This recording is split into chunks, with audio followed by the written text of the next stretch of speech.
violence. So where does all of this end? Our next guest is a fierce critic of Mr. Abe.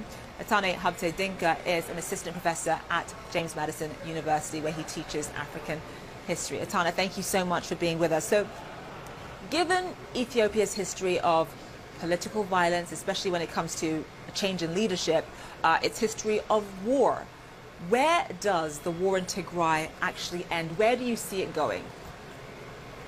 Thank you for having me. It's very difficult to see where the war in Tigray ends, although everyone is looking forward to the end of this terrible, horrific war.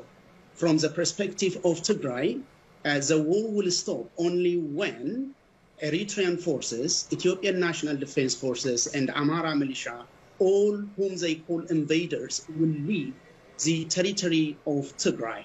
From the perspective of Ethiopian government, this war will stop only when it's made sure that TPLF is not only dead, but also buried.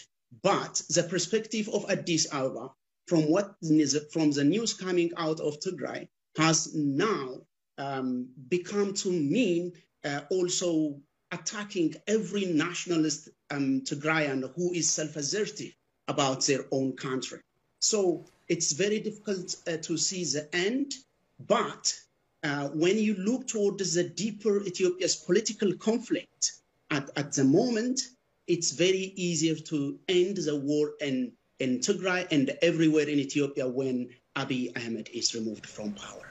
Okay, so you're saying it's going to take something as serious as that, as Abiy Ahmed being removed from power. In terms of Abiy's end goal in Tigray, though, I understand that he has had long-standing grievances with the TPLF, but the focus, though, has been quite significantly on innocent civilians, on rape being used as a weapon of war, of children dying. There are reports that children were killed during this airstrike that happened at a marketplace in Tigray. So just what is his strategy there? Why has he been targeting deliberately, apparently, based on eyewitnesses and CNN reports, civilians as well? Since the beginning of the war, civilians have been clearly targeted in Tigray.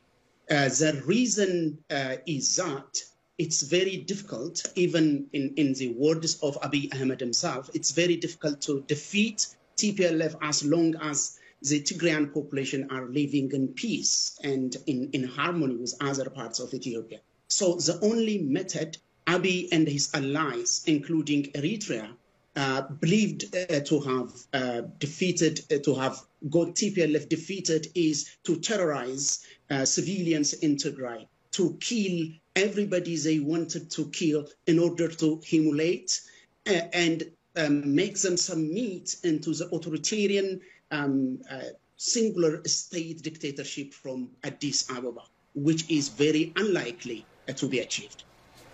So why is Prime Minister Abiy why is he so willing and ready to jeopardize this relationship with the United States, with the international community, in order to finish this war?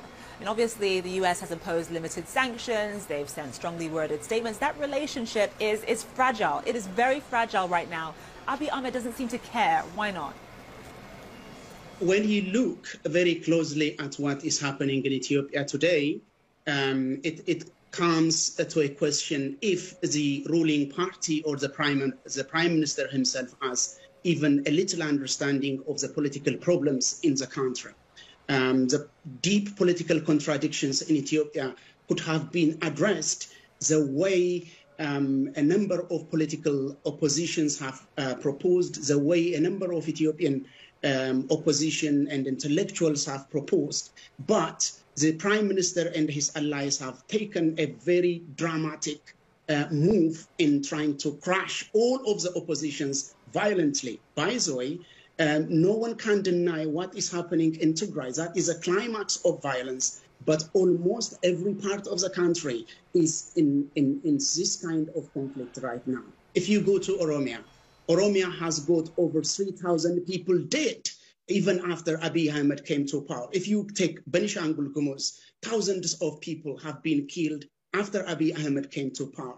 Abiy believes that he could destroy all of his opponents through violence, and he can rule the country at gunpoint. So that is what speaks to the measures that international community, including the United States, is taking against him.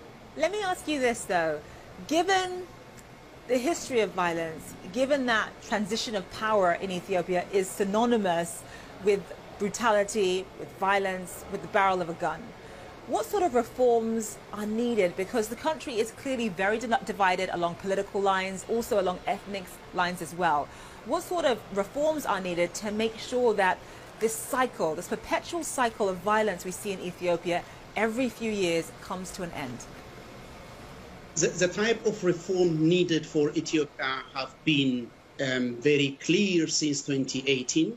That the type of reforms that Ethiopian peoples, the majority of Ethiopian peoples and nations want to see, is a consolidation of the existing multinational federal state, so that they will have more autonomy in governing their own region, not less. But Abiy wanted to reverse the existing multinational federal state arrangement. So the type of reforms the Ethiopian peoples needed is a consolidation of the existing multinational federal state, although there are some weaknesses in it. That reform can be achieved only by allowing a free political space, a fair political competition within the country, as opposed to what the government is now doing. And Etana, we have to leave it there. We are out of time, my friend. But thank you so much for being on One World today. We'll be right back with more news.